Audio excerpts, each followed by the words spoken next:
warm welcome. You're watching Gravitas with me, Molly Gambhir. Let's get started.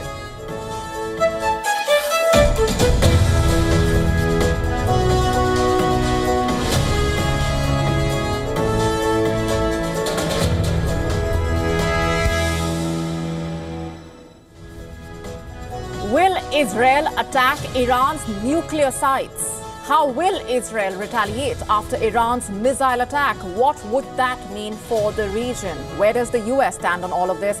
Our top story focuses on these questions and more. Meanwhile, here's a look at what else is lined up for you on the show tonight. Is Joe Biden eyeing a NATO boost for Ukraine before leaving office? What's really brewing behind the scenes and why now? We question the timing and tell you what's happening. What lies ahead after the latest developments in the South China Sea trigger concern? We get you the lowdown. The Labour Party is under fire. We tell you all about the row and will those facing flak face serious consequences? All this and more coming up.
And we're starting off our broadcast with a piece of breaking news coming in. It's being reported that Iran's supreme leader, Ayatollah Ali Khamenei, had warned the Hezbollah leader, Hassan Nasrallah, to flee Lebanon days before he was killed in an Israeli strike. That's what's just coming in. In fact, as far as the latest details are concerned, the Iranian leader is now deeply worried about the Israeli infiltration of senior government ranks in Tehran. For those of you just joining us, this is being reported by news agency Reuters, which has cited 3 Iranian sources. And that's not all. The report says that in the immediate aftermath of the attack on Hezbollah's pagers last month, Khamenei sent a message with an envoy. And the message basically was to tell the Hezbollah leader to leave for Iran. This was based on intelligence reports that suggested that Israel had operatives within Hezbollah and was planning to kill him. The messenger was a senior Iranian Revolutionary Guards commander, Brigadier General Abbas Nilforoshan, who was with Nasrallah in his bunker when it was hit by Israeli bombs and was also killed.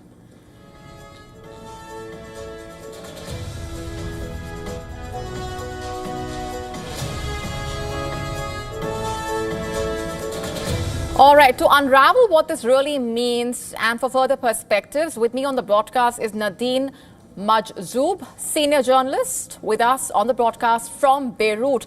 What is your assessment of what has now emerged and what does this tell us about what's been happening behind the scenes? Well, yet this news is freshly known in Lebanon, so yet there are no comments on it. We are still investigating about it, but there are many questions that we need to ask in case this report was 100% accurate. If they send a messenger days before, how come these messengers died with in the same bombing that attacked Hassan Nasrallah? So this is one. Two, usually they do not function like that. For them, being killed by Israel as a martyr is the highest and the most precious gift that they can have. So it's in the culture We never heard that the Iranians sent messenger to any of their leaders to step back or to leave where they are because they are attacked or monitored. Nevertheless, all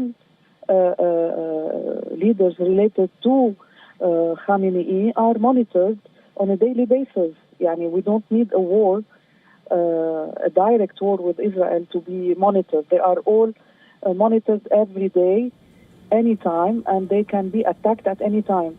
Now we need to just digest this report and to dig more in it to understand what are the behind, as you said, the behind scenes of it. Nevertheless, meanwhile, the war on Lebanon is still on.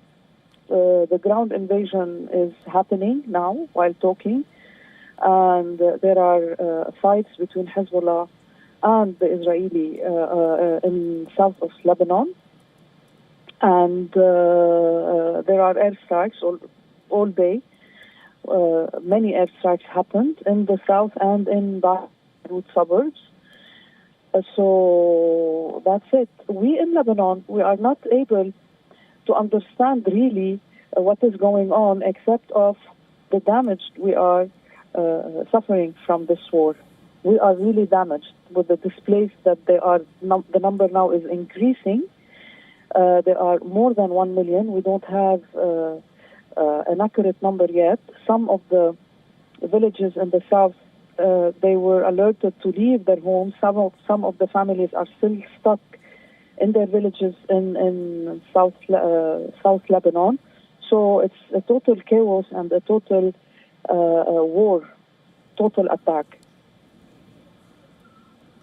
All right, we are leaving it there for the moment. Nadine, thanks very much for being here on the broadcast and sharing those perspectives with us. If you're just joining us, those are the developments that actually do raise a lot of questions, as Nadine just pointed out, and we will, of course, keep an eye out for the latest reactions coming in on that front. But the other question that is doing the rounds, and a very major one, is will Israel attack Iran's nuclear sites? Remember, this is a question that arises after the developments over the last 24 hours after Iran's missile attack targeting Israel.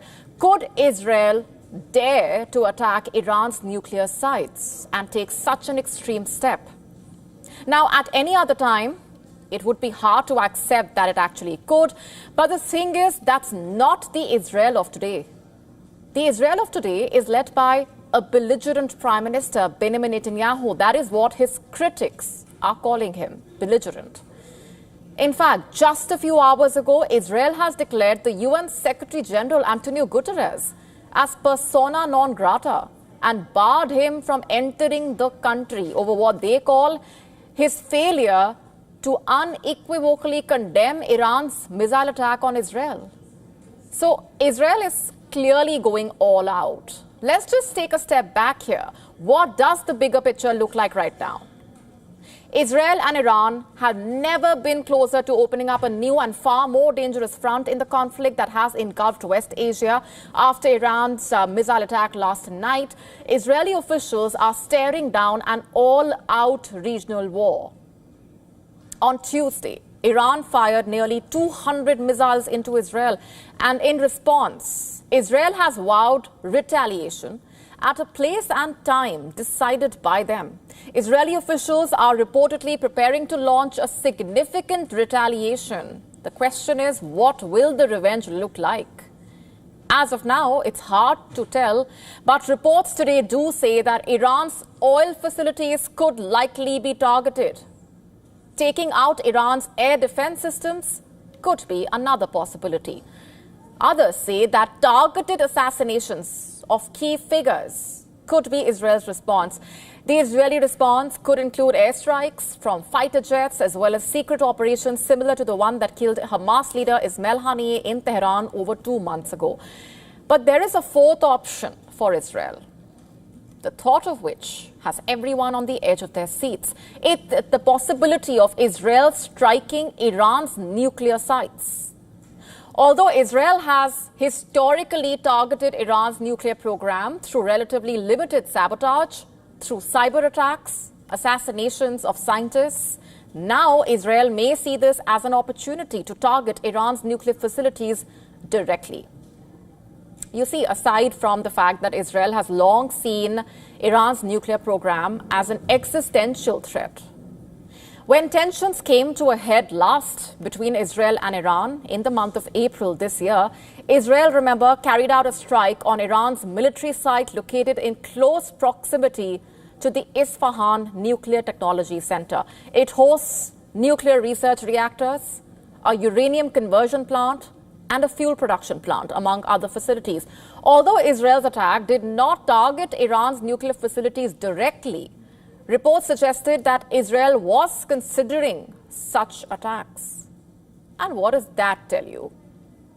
Well, it basically tells us that Israel is not going to shy away from such a catastrophic move. Iran's nuclear sites will present a tempting target for Israel, tempting but dangerous, to say the least. On Tuesday, Iran threatened that if Israel responds with force to Tuesday's attack, Iran will attack again. And if that happens, Israeli officials say all options will be on the table. And what is apparent is that this time around, Israeli retaliation will be much more significant. The Israeli Security Cabinet convened on Tuesday at an underground government bunker inside a mountain near Jerusalem. This meeting started as the first wave of the Iranian ballistic missiles made its way towards Israel. Israel says that many of the Iranian missiles were intercepted by Israeli and American missile defense systems. But those that weren't mostly hit open areas near an Air Force base in southern Israel. In fact, one of the ballistic missiles that Iran fired last night landed near the Tel Aviv headquarters of the Israeli intelligence service, Mossad. At the top of the Israeli Security Cabinet meeting, Netanyahu signaled Israel's next move. Listen in. Iran made a big mistake tonight, and it will pay for it. The regime in Iran does not understand our determination to defend ourselves and our determination to retaliate against our enemies. Sinwar and Dev didn't understand it. Nasrallah or Mohsen didn't understand it. Apparently, there are those in Tehran who do not understand this either. They will understand. We will keep to the rules we have determined. Whoever attacks us, we attack them. Now, according to reports, two Israeli officials said the cabinet meeting ended after several hours with the understanding that there will be an Israeli military response, but without a clear decision on what that response will actually be. Reports also say that behind the scenes, Israeli officials are still consulting with the Biden administration.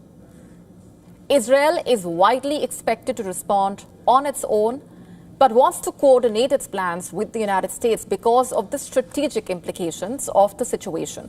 That is because if Iran attacks Israel again, an Israeli retaliation would require defensive cooperation with the U.S. Central Command, more munitions for the Israeli Air Force, and other kinds of U.S. operational support. What does the U.S. have to say about all this? Well, U.S. President Joe Biden called Iran's attack ineffective and said that the U.S. and Israel are currently discussing the response to Iran's attack. We expect it. Make no mistake, the United States is fully supportive of Israel. And I've been spent the morning and part of the afternoon in the Situation Room and meeting with my whole national security team and consulting with the Israelis indirectly because in terms of their impact on us.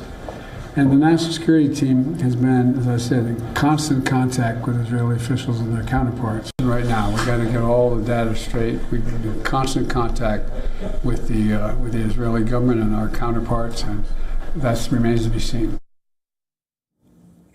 In talks between the Biden administration and the Israeli government, the U.S. has made it clear that it supports an Israeli response, but Washington has also maintained that Israeli response needs to be measured. Surely, a direct Israeli attack on Iran's nuclear sites cannot be put in the same category as measured. Far from it. So can the Israeli response be expected to be measured? We only ask that because over the course of the war in Gaza and the subsequent rise in hostilities between Israel and Iran's proxies in the region, Israel has rarely listened to the US. At least that is what it seems like. And if Israel chooses to target Iran's nuclear sites, the move will basically lead to a serious, catastrophic escalation. Even a limited strike on Iran's nuclear program could lead Israel to consider a large-scale military operation. This operation, however, would certainly result in an all-out, highly destructive war between Iran and Israel, a war that is most likely to drag other regional factions as well as the US in the conflict. Israeli strikes on Iran's nuclear facilities would need to be spread out across Iran. That would require the suppression of Iranian air defenses. That operation would also need attacks on ballistic missile and other military sites to be carried out. Why is that? Because as soon as Israel launches a strike, missiles would be Iran's first response. Conversely, if Israel attacks Iran's underground facilities, Israel would require weapons capable of penetrating several dozen meters of rock before exploding inside the facilities. The only conventional weapon that can actually do that? The American GBU 57A by B massive ordnance penetrator. The bombs can only be carried by large American bombers like the B-2 Spirit. And as you can see, this kind of tactical response requires hitting several targets and all at the same time. Israel cannot do this alone. It will require extensive US support, if not direct involvement. And given America's rather ambiguous policy as far as West Asia is concerned, whether or not that will happen is hard to tell at this point. Which brings us back to that big question. Will Israel attack Iran's nuclear sites? The next 24 hours will tell us more.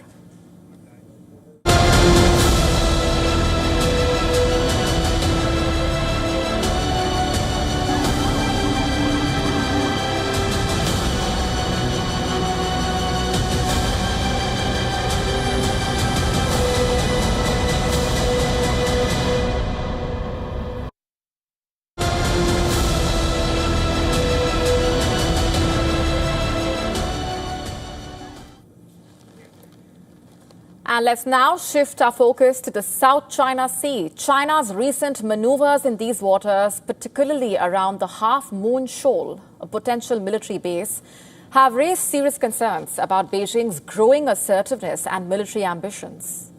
Now, before we tell you more about the latest incident, it's first important to understand here the relevance of this particular shoal that is in the spotlight.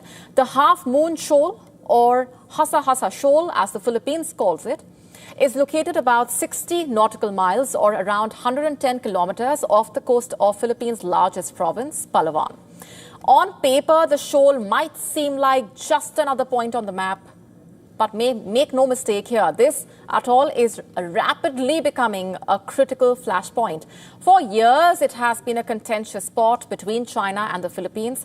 The two sides, remember, locked in a bitter dispute over maritime boundaries and territorial control. As per reports, Chinese missile boats chased Philippine vessels near the atoll, even directing lasers at a Philippine patrolling aircraft. Reports say a light aircraft from the Philippine Bureau of Fisheries and Aquatic Resources was on a routine patrol when it spotted two of its department's vessels heading to deliver aid and supplies to local fishermen. However, as it turns out, the vessels were not alone. Two PLA missile boats were reportedly pursuing them. As per reports, one of the Chinese vessels allegedly aimed a high-intensity laser at the Philippine aircraft, a move that Philippine officials reportedly not only found provocative, but dangerous, stating that lasers directed at an aircraft, especially at the eyes of pilots, can cause temporary blindness and potentially lead to catastrophic consequences. This act, along with Chinese missile boats chasing vessels, was described by Filipino officials as an illegal and hostile act. And turns out this is not an isolated incident. As per reports, in August, a similar standoff occurred when Chinese naval personnel blocked a Philippines fisheries vessel trying to carry out a humanitarian mission in the same area. And as per analysts, China's tactics are getting more aggressive by the day.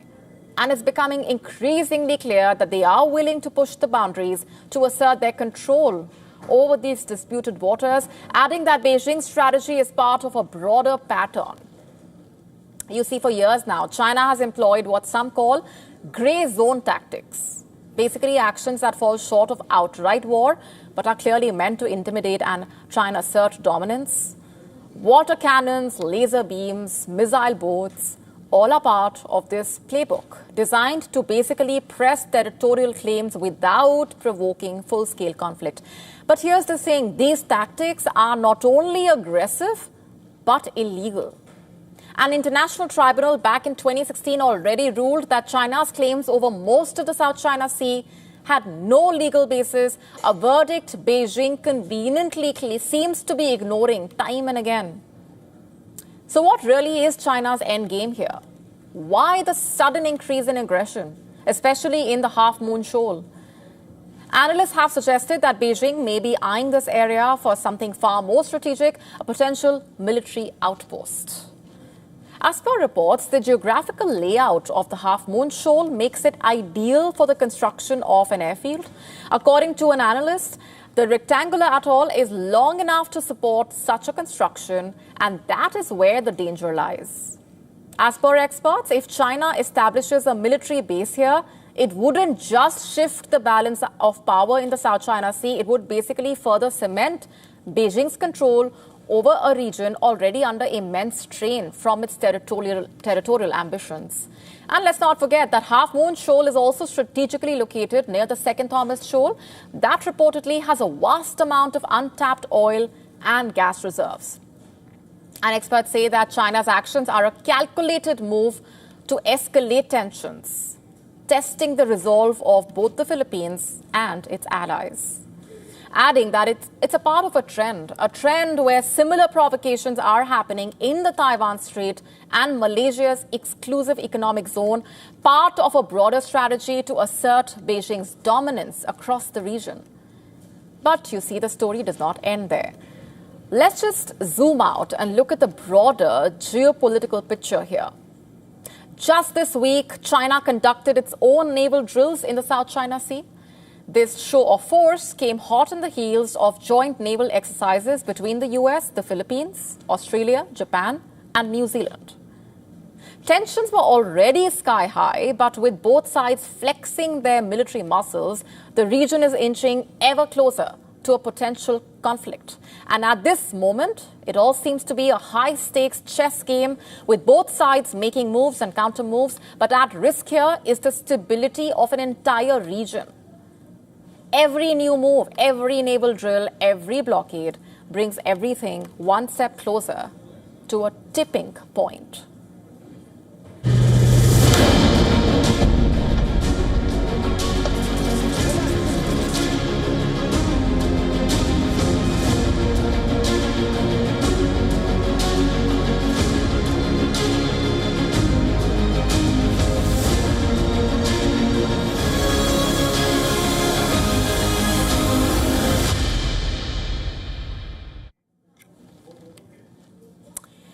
Is Joe Biden considering speeding up Ukraine's bid to join NATO before leaving office?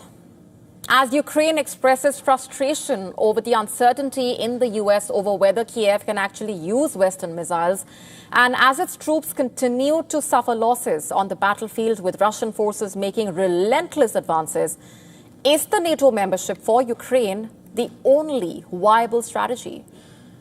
After 2 years of the war between Russia and Ukraine, is Ukraine's NATO membership still a realistic possibility?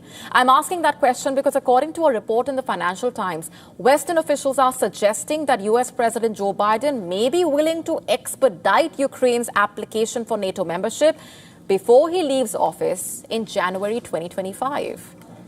You see, Biden is expected to lead a meeting between Ukraine and its allies. This is in Germany on the 12th of October. And this information has emerged following discussions between Zelensky and Biden that took place in the United States. The report in the Financial Times states, and I'm quoting, a Western official briefed on Zelensky's talks in Washington said there were tentative signs that Biden might agree to advance the status of Ukraine's NATO membership bid before he actually leaves office in January.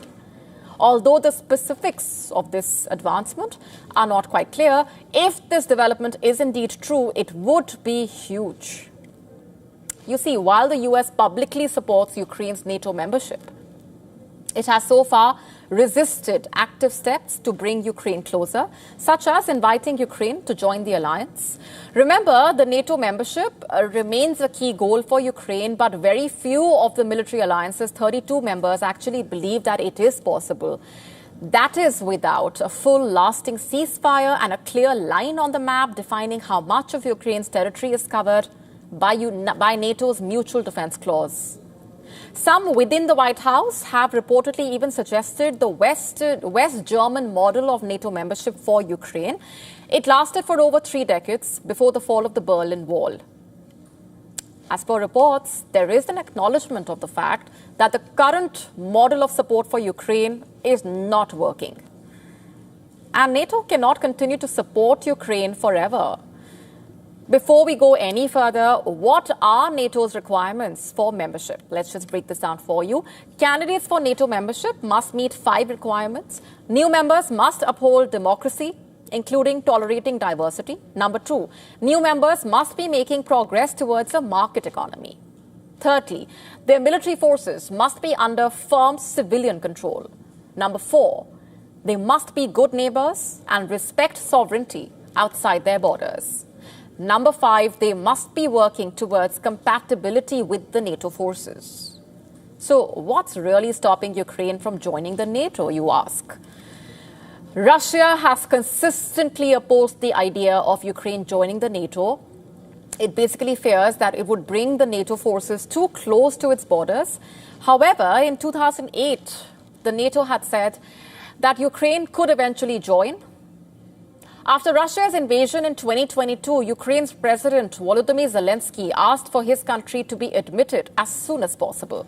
Former NATO Secretary General even said that it was inevitable that Ukraine would become a member, but maintained that it could not happen until the war with Russia ends. Since July last year, the US-led Ukraine Defense Contact Group has been coordinating efforts to give Ukraine weapons and training in order to defend itself against Russia. But even though member countries have restated their unwavering backing for Ukraine, the bloc has not given a clear and formal timeline for when the country can actually join the alliance. The new NATO Secretary General has said that he would be seeking to fulfill NATO's commitments to Ukraine, including the irreversibility of its path to NATO membership. But US President Joe Biden has also stated that peace in Ukraine meant ensuring that Russia could never occupy Ukraine and that NATO membership was not necessary for this. The current situation on the battlefield is dire. Soldiers are reporting that they are fighting Russian troops with one hand tied behind their backs. There is little hope among the troops regarding their objectives, and they are pessimistic about their aim of restoring full territorial integrity. Some soldiers at the front are expressing a desire for talks with Russia to end the war, fearing the prospect of a forever war. You see, Ukraine is facing what may be its darkest moment of the war so far. It is losing on the battlefield in the east of the country, with Russian forces advancing relentlessly. The country is struggling to restore its depleted ranks with motivated and well-trained soldiers, while an arbitrary military mobilization system is causing real social tension. Not just that, Ukraine is facing the prospect of severe power and heating outages during the coming winter. In short, the war-battered country is exhausted. Is ceasefire possible for Ukraine anytime soon? Can a ceasefire come without any compromise? Can a NATO membership for Ukraine end hostilities with Russia? We will have to wait and watch for that answer.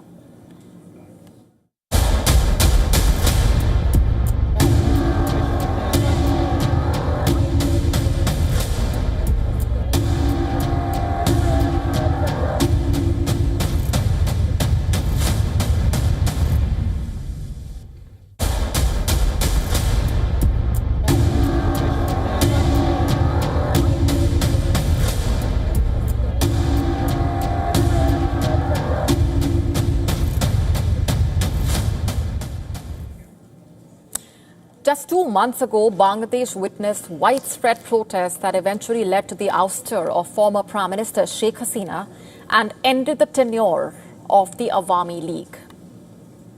During these protests, hundreds lost their lives, thousands were left injured, and above all, it left many Bangladeshis scarred, perhaps for life. You see, they all fought for one goal: a new future. A future where their voices will be heard by whoever is in power and their interests will be safeguarded. But the expectations of many Bangladeshis seem to have been short-lived. As per a report in India Today, protests were back on the streets of Bangladesh's capital Dhaka. On Monday, reportedly, the protesters raised demands for the interim Bangladeshi government to increase the age limit for government jobs from 31 to 35. As per the report, protesters gathered outside the Bangladesh National Museum and subsequently took out a march towards Bangladesh Chief Advisor Mohammad Yunus's official residence. As per the India Today report, citing Bangladeshi media, protesters allegedly ignored a police order on holding any kind of rallies and gatherings near Yunus's residence. But the matter did not just stop there. They reportedly even tried to enter and occupy the chief advisor's residence. Now, let's just take a moment here and take a pause. This is a worrying sign, to say the least. The first in several other parallels that we told you about earlier. Remember, just minutes after Sheikh Hasina fled her official residence, protesters stormed her official residence, plundered her belongings inside, and then lit or destroyed what they could see. The scenes were disturbing, of course, and concerning. Now, if the protesters want to enter and occupy Yunus's residence, as the report suggests, it perhaps signifies that the interim government's rule is far from what people actually expected. As the protest march continued, reports say the police blocked them from proceeding further, and what followed was clashes and scuffles between the two sides.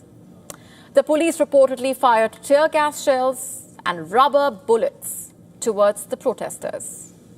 You see the irony here? We had seen similar such scenes just a few weeks ago. Police and protesters clashing, rubber bullets being fired to disperse the protesters. According to reports in Bangladeshi media, following a meeting with the protesters at the Bangladesh Secretariat on Wednesday, the chief of Bangladesh's Public Administration Reforms Commission saw merit in increasing the entry age of government jobs from 31 to 35. Now, whether the government implements this move or the chief made these statements to simply appease the protesters remains to be seen. They are just speculative at the moment. Regardless, it shows that the people of Bangladesh are still holding protests against the system. We are saying this not just based on this incident alone. As per reports on Monday, a garment worker was shot dead. 50 others were injured following violent clashes between protesters and the police in Dhaka. Reports say the protesters, mainly garment workers, raised demands for the interim government to clear their dues. However, things reportedly turned violent, with protesters allegedly vandalizing shops and police vehicles, leading to police opening fire.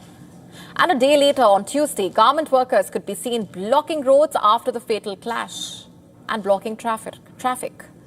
In a nutshell, all these incidents depict an eerie resemblance to Bangladesh's recent history and the chaos. What happens next, we don't know, but one thing is clear: the people appear to be unhappy. And it seems the window for Bangladesh's interim government to take action and resolve issues is narrowing.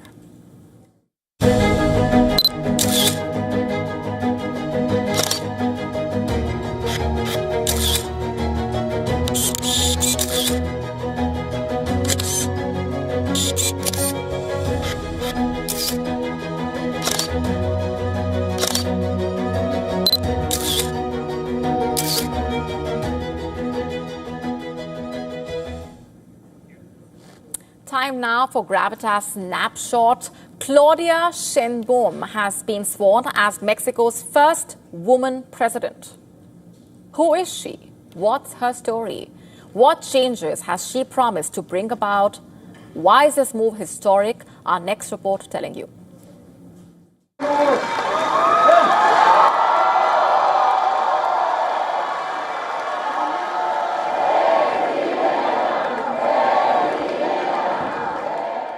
It is time for women. Women have arrived to shape the destiny of our beautiful nation. Those were the words of Claudia Sheinbaum.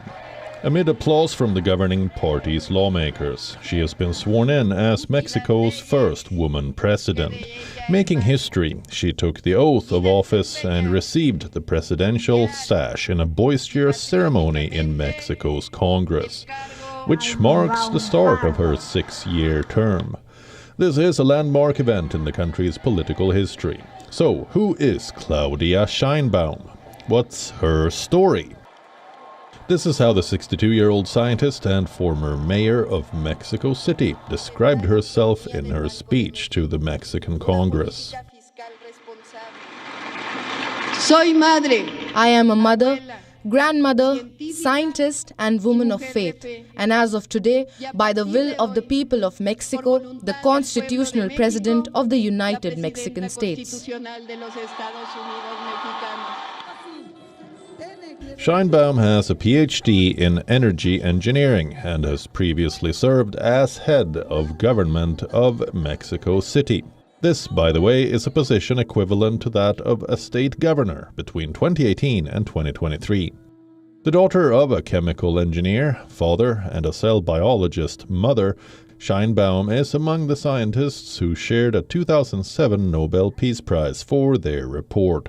Growing up in Mexico City, Sheinbaum took ballet and guitar lessons as a child. In the 1980s, she became active in student movements and joined protests against state intervention in education policies. At the age of 15, she volunteered to help groups of mothers searching for their missing children, a long-standing issue in Mexico. She is taking the reins at a time when the country is struggling with violence from organized crime and a hefty deficit in Latin America's number 2 economy. She has promised to bolster women's rights, ensure the country remains a secure destination for international investment. Political watchers and analysts predict she will urgently look to calm investors since the passing of a controversial judicial reform pushed by outgoing President Andrés Manuel López Obrador. Experts have said Mexico's economy will require a tax reform to increase revenues, though Sheinbaum has said publicly she does not plan a sweeping tax overhaul. Instead, she has said she will pursue other options, including improving the efficiency of tax collection at customs. We will promote public investment and private investment. I say this very clearly. Rest assured that the investments of domestic and foreign shareholders will be safe in our country. But the greatest concern among her opponents is whether she will be able to step out of the shadow of her longtime mentor, outgoing President Andrés Manuel López Obrador.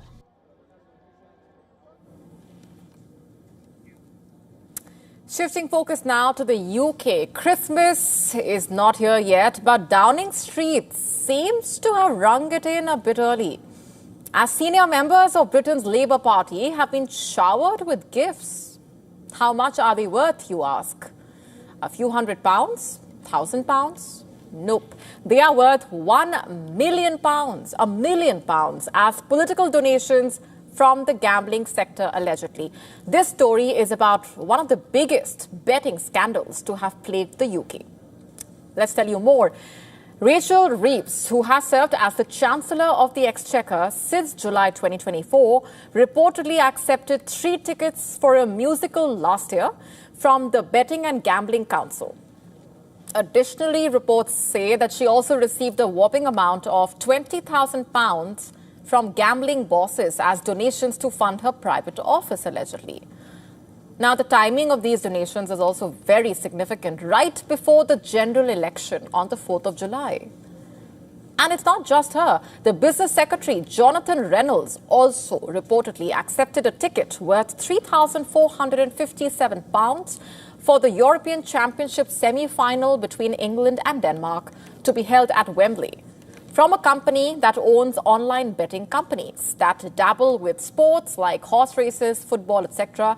According to analysis of MP's registers of interest, Reynolds received the high costing ticket and match day favors back in July 2021. And that's not even all. Transport Secretary Louise Haigh also received similar favors, allegedly, for a League One match at Wembley back in May 2022. In addition to a huge sum from the same firm, the majority of the amount has been sponsored by an ex-casino entrepreneur, allegedly. Remember, we are talking about a party which claims to uphold the highest standards for parliamentary candidates. Earlier, UK Prime Minister Keir Starmer himself came under fire over a donation row. The betting scandal first emerged in the month of June this year. Election-related bets were allegedly placed by candidates from former UK Prime Minister Rishi Sunak's Conservative Party. The allegations spread to the Labour Party. Starmer had himself suspended one of his candidates, Kevin Craig, back then, who was found betting against him ahead of the July 4 polls. Craig even apologized later on social media for betting in favour of the Tories. So the tables had turned and the Labour Party found itself in a spot. Quite embarrassing. And now the recent revelations only seem to make matters worse. Just for context here, betting is considered legal in the UK, but placing bets to get access to insider information is considered cheating under Section 42 of the UK's Gambling Act of 2005.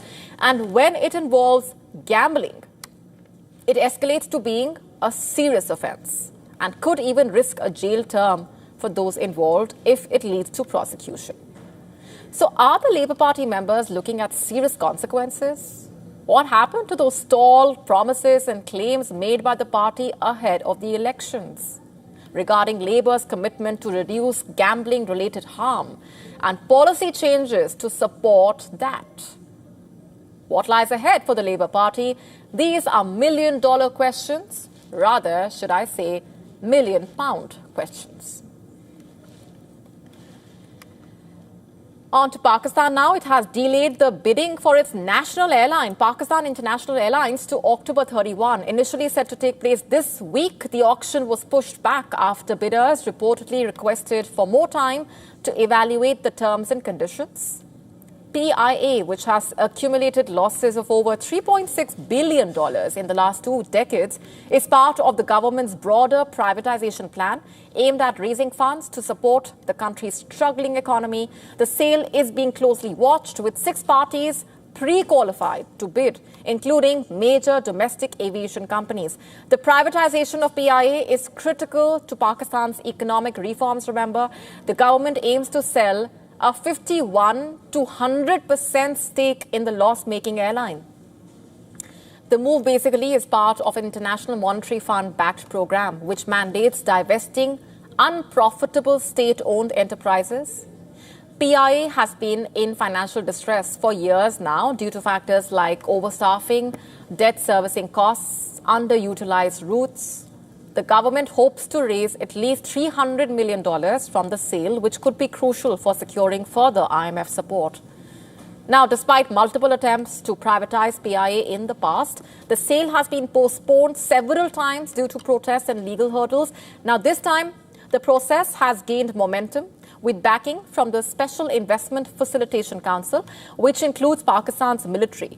6 bidders, including Fly Jinnah, Air Blue Limited, and a consortium led by Pak Ethanol, are vying for a stake in PIA. As Pakistan prepares for the October 31 auction, the government remains hopeful that the sale will bring much-needed financial relief amid the ongoing economic challenges. A fire at Tata Group's iPhone component plant in India's Tamil Nadu has halted production indefinitely, disrupting Apple's supply chain just before the festive season. As the only Indian supplier of iPhone back panels, Tata's shutdown could significantly impact Apple's ability to meet the local demand, estimated at 1.5 million units per year for the iPhone 14 and 15 models. The fire's aftermath raises concerns about Tata's financial losses and the implications for Apple's market strategy in India. Analysts suggest that while Apple has talked to buffer immediate effects, Prolonged disruptions could actually strain the company's ability to fulfill orders and impact the local jobs. With Tata's plant employing around 20,000 workers, this incident highlights ongoing challenges in India's push to become a major electronics manufacturing hub. Supply chain disruptions may deter foreign investment and undermine the Make in India initiative. With Tata's plans to expand operations in jeopardy, what steps will be taken to enhance safety standards? And how will these disruptions affect India's aspirations in the global electronics market, if at all? And what strategies will Apple employ to mitigate this setback?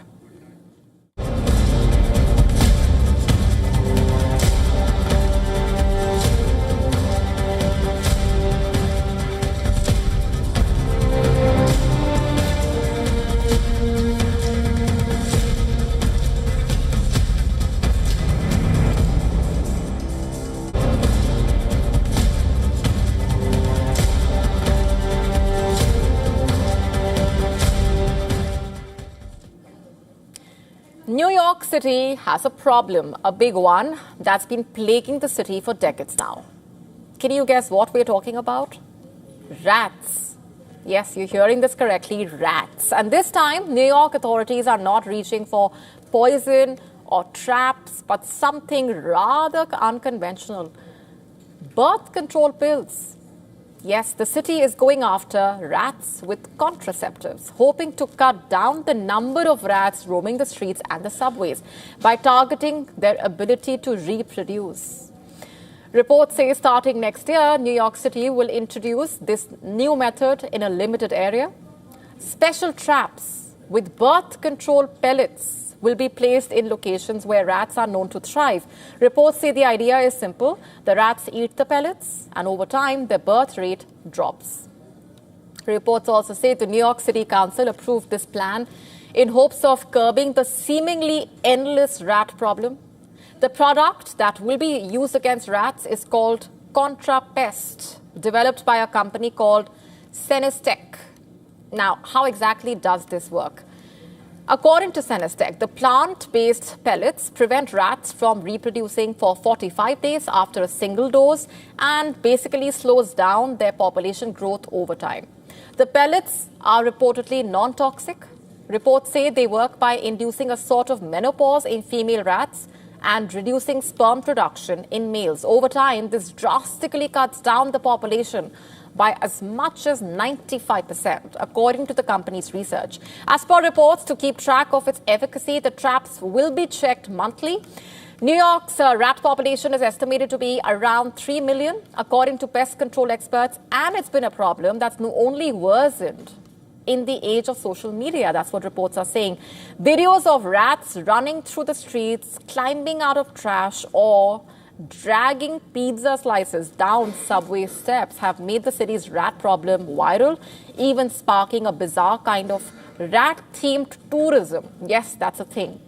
Last year, the city even reportedly took the unusual step of appointing a rat czar.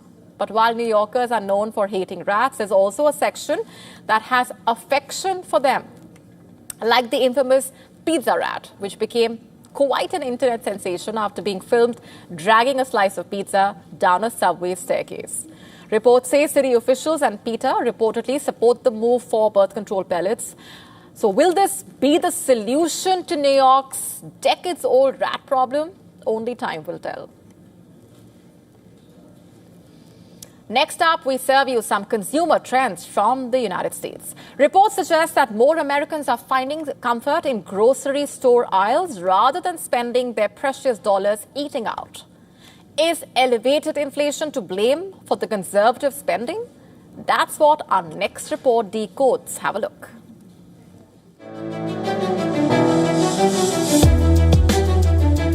As inflation continues to shape consumer behavior, a growing trend in the U.S. reveals more people are choosing to dine at home rather than eating out. With restaurant prices remaining elevated, consumers are finding greater savings in grocery stores where inflation has cooled faster than at dining establishments. This shift marks a reversal from recent years when grocery prices outpaced restaurant costs, making dining out seem like a more viable albeit expensive option. Now, with the inflation steadily easing across the board, food producers are able to offer more competitive pricing, encouraging consumers to prioritize home-cooked meals over restaurant spending. The impact is being felt across the U.S. dining sector, particularly among fast food chains and full-service restaurants. For U.S. consumers, the shift back to cooking at home isn't just about savings. It's about making the most of their money in an increasingly uncertain economic landscape. Meal preparation at home offers more control over spending, portion sizes, and dietary choices, while restaurants are finding it harder to justify higher menu prices amid tightening budgets. Grocery stores are reaping the benefits of this consumer trend as families seek ways to stretch their food budgets further. Food producers, too, are seeing improved sales figures as shoppers stock their kitchens with essentials. While eating out was once the go-to for convenience, current consumer trends in the U.S. suggest that home-cooked meals are making a strong comeback. Business Bureau report, WION The World is One.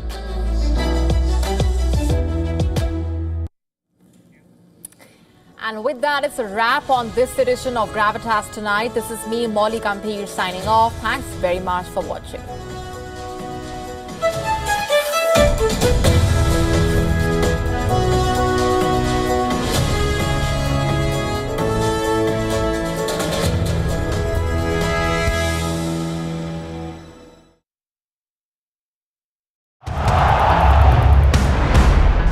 Everyone loves a contest.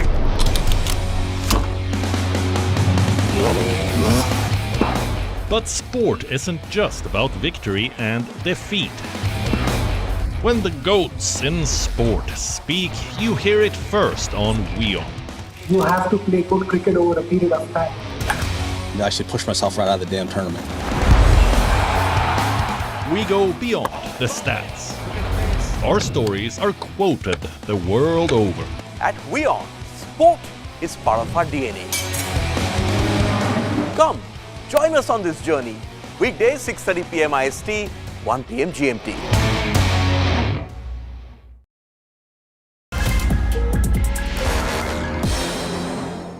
Business Masters is a wonderful initiative. It not just talks about what drives business, it also talks about the leader and what drives the leader who runs the business as well.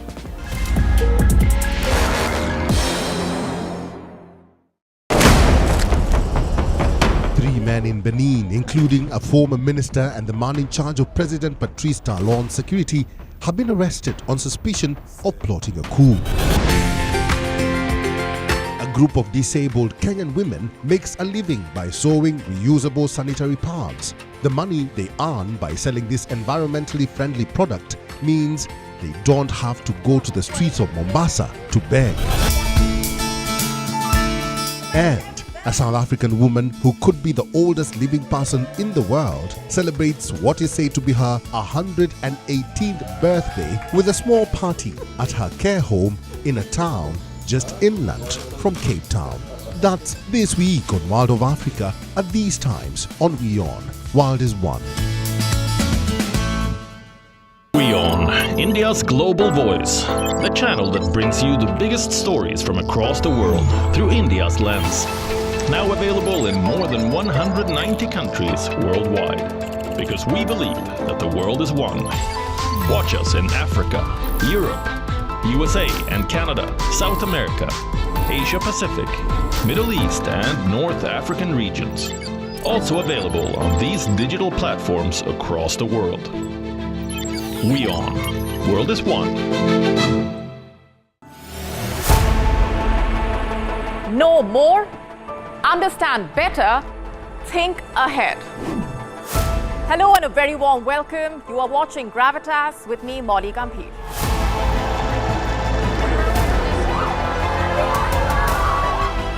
Get the facts, not the bombast. On the 26th of March, dynamic pricing, Baloch separatists,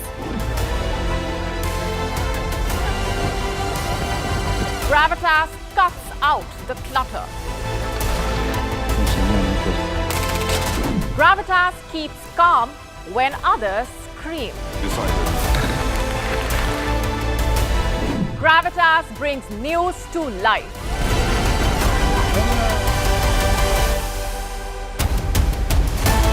Weekdays, 9 p.m. IST, 3:30 p.m. GMT. Gravitas. Seeing is believing.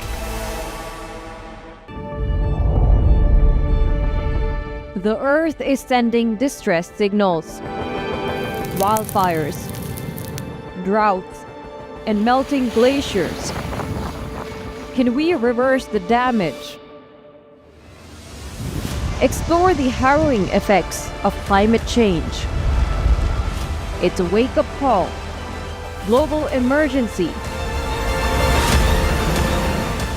Climate Tracker on WION World is One. From the bustling trading floors of Wall Street to the vibrant exchanges of Asian stock markets, WION breaks it down for you to make sense of what's happening, as we reveal the key factors behind events, strategic battles, and the game-changing business decisions that shape the world. We bring you all of this and more on World Business Watch.